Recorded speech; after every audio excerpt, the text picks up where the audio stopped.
Good afternoon, everybody. This is Hunter Mozingo bringing you your daily market insight video here on Thursday, March 31st, the last day of this first quarter, about 20 minutes after market close, 4:25 p.m. Eastern Time in Jacksonville, Florida, here to be exact. And today we had our second day of a pullback in the market, but we're going to talk about whether or not that should be cause for concern. And then secondly, what you can look for that potentially would maybe raise some red flags on the Qs and on the S&P. So we're going to get to that in just a second. But first, let's run through the performance, what just happened.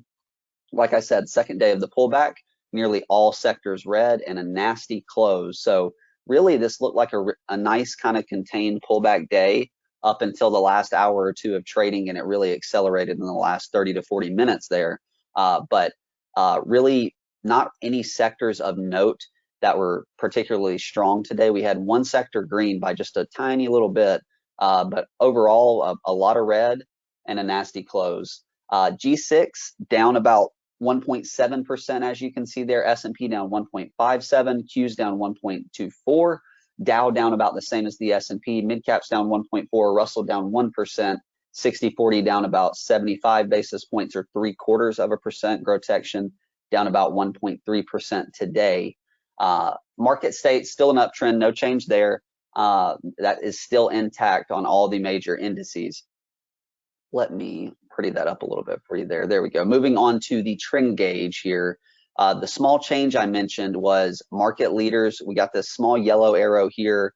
We had some nasty action and some potential leaders today, one of which that we had to sell a portion of our position in, but some bad action in some leading stocks today.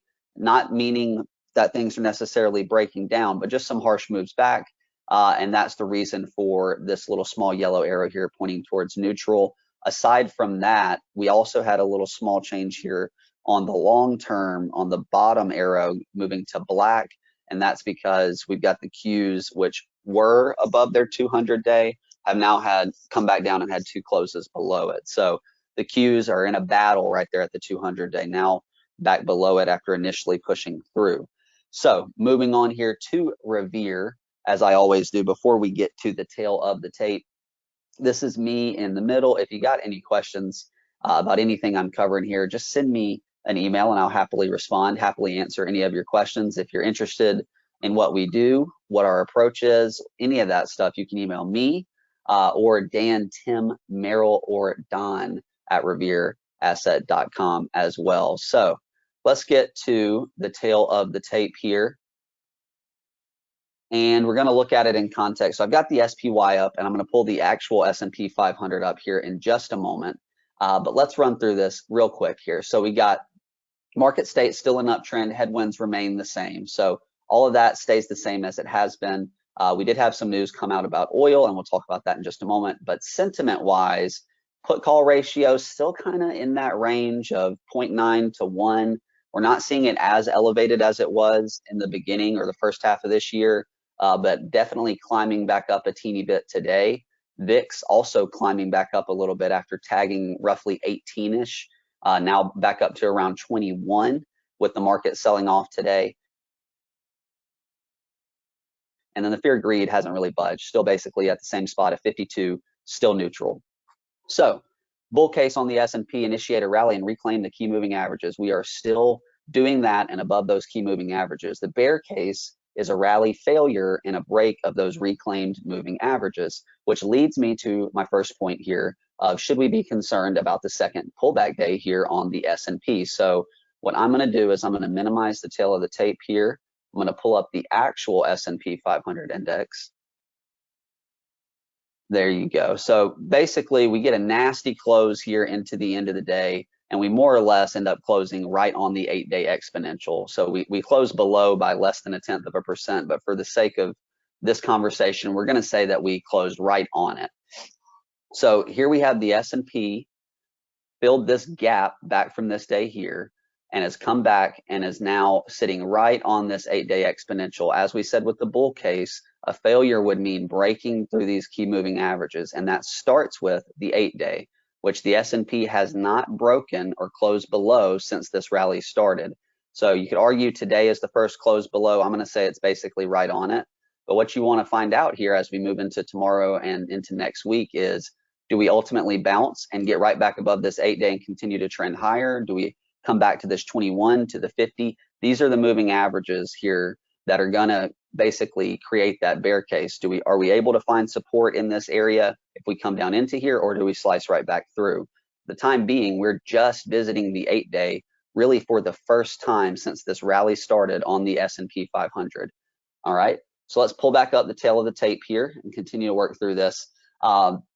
So the news, Biden proposed releases of about, I think, 1 million barrels of oil a day. This initially hit crude oil prices and oil stocks today. So we got some news swirling around the oil stocks per usual, but that hit those this morning. They initially responded well and then ultimately finished red. We'll talk about that more in detail in a second. What we were watching today, what would the Qs do versus the 200-day? Ultimately, they did not make it back up to the 200-day today, and they weren't able to reclaim it. So not much to talk about there other than not able to get back to that level and not able to reclaim. Action-wise, S&P opened down just a little bit, about 15 basis points. It appears that 4,600 flips to resistance as we kind of were rejected there more or less on an intraday basis, trend lower into the end of the day, and then close at the lows of the day with that nasty close. So in the notes, as I just said, it seems 4,600, at least on a short-term basis, flipping from support to resistance. So unable to get through that level today. As far as performance goes, like we talked about, opened up down about 15 basis points, closed down over 1.5%, G6 down about 1.7, 60-40 down about 0.75, and then Grotection down about 1.3 today. Sector-wise, not much positive. Fertilizers and then GLD managed to slightly be green, but those were the only sectors worth noting. And also, just for reference, the fertilizers don't even have their own sector ETF. That's just a group of stocks we track. So GLD was the only major sector green today. And then we have oils here, meaning we opened red, had a nice response from them, got a lot of them went green, and then ultimately finished red, as you can see here with oils being in red. So a bit of a wild day here for oil stocks and the actual crude oil itself. And then as far as just poor performing sectors, you could really pick your choice today, but semiconductors, oil, home builders, retail, financials, banks, communications, technology, consumer discretionary, all not acting very well. Portfolio-wise, our beta slightly increased today as we sold our hedge. We did trim bros, had a really nasty day today, and we added to NVIDIA today as well. So we had a little bit of some trades going on. We're going to go through those here in just a moment. And then bottom line today, broad selling to end Q1, but the indices are still okay, meaning this is a tough day right here and a tough close, but in context of what's happened over the last 2.5 weeks, not that big of a deal in terms of the move that we've made. So still basically sitting on the 8-day on the Qs and the S&P, and looking okay on the indices. Moving along here, this was the prior close, basically right around 4,600.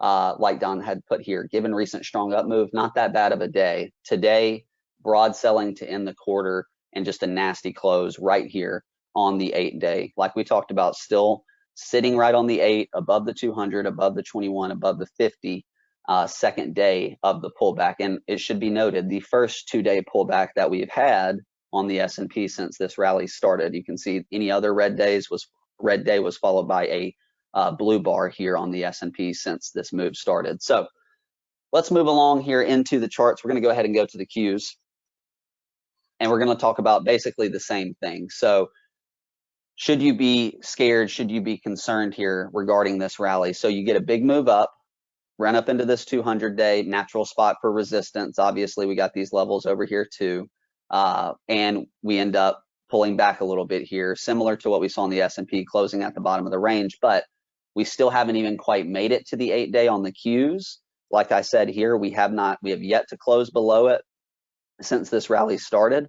We've actually yet to even cross through down below it since the rally started. So that's your first changing character sign that you would look for, is a close below the 8 or a slice through the 8 on the Qs and the S&P. That would be a changing character to maybe raise a little bit of a red flag. and then you apply the same approach here to the 21 if it makes it to that point, and so on and so forth. But for the time being, the QQQ and the SPY basically right here pulling back to their 8-day after a strong 2-week rally. That's the bottom line here on the Qs and the S&P. Now let's move along to the Dow, which does not look as good. It is actually below the 8-day. Same story as the Qs, went up here and challenged the 200-day, now dipping back below. But more or less very similar theme here for the DIA. You can see the relative strength, not strong on this rally, not compared to the Qs or the S&P. So the Dow, a big laggard for the time being. IWM, small caps here, similar to what we saw there on the Dow in the sense that below the 8, looking to possibly maybe test this 21 EMA here. And then mid caps are going to look very, very similar to what you see there. So mid caps, Dow, and the small caps all have a very similar pattern, lagging RS lines over the last couple of weeks as the S&P and the Qs have been stronger on this bounce or this rally over the last couple of weeks. So let's get into some charts of the day, and I will forewarn you, there was not a ton of green out there in the market today, so slim pickings, but some of the cybersecurity names did act relatively well today. Cybersecurity sector actually had a decent bit of names green today, although a lot of them finished near the lows. But CrowdStrike, a recent name that's gotten hot again, up about 1% today on a day where the markets were not having a good day. I mentioned GLD, just green by the skin of its teeth, up about 1/5%, or excuse me, about 1/10% here, just barely green.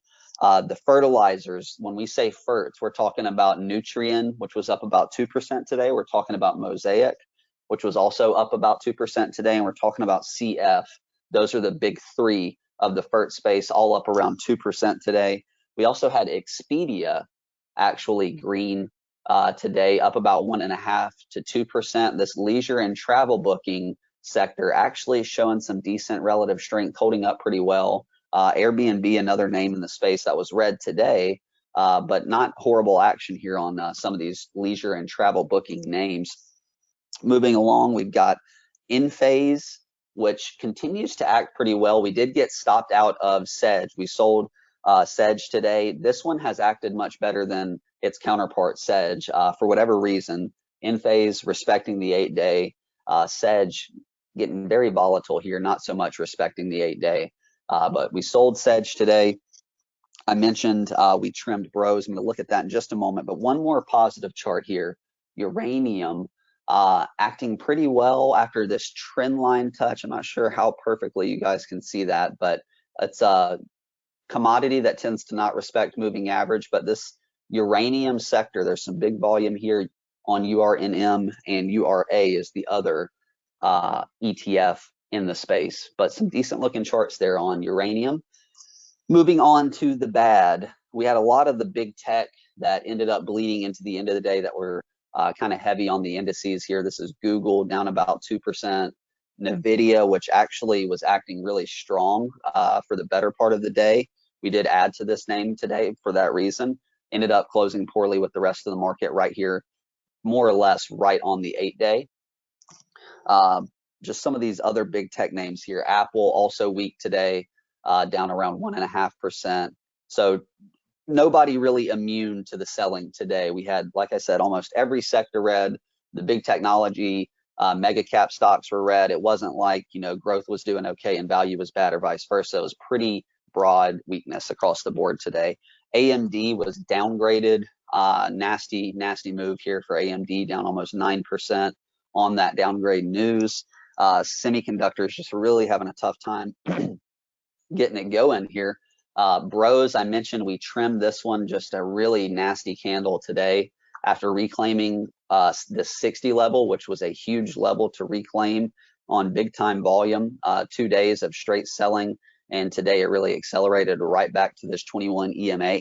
So we sold half of Bros there. And as I mentioned, we removed our hedge. And we sold Sedge, SEDG, excuse me. A couple more charts here on the bad side of things. So this is FCX, and nothing wrong with this chart, but down about 2%. The leader in this group for the time being at least, is MP, which is same group, mining metal ores. This one up about 1.7% versus FCX, down about 2% today. Still looking pretty good though, hanging on around this 50 level. And then lastly, I'm going to run through a few of these sectors here. ITB, not a good move here, back below the 60 area, breaking down even further. Not ITB and higher interest rates don't tend to go hand in hand. And semiconductors, like I said, nothing wrong with this, just pulling back to the 21 EMA, but a nasty day today, down about 2.5%.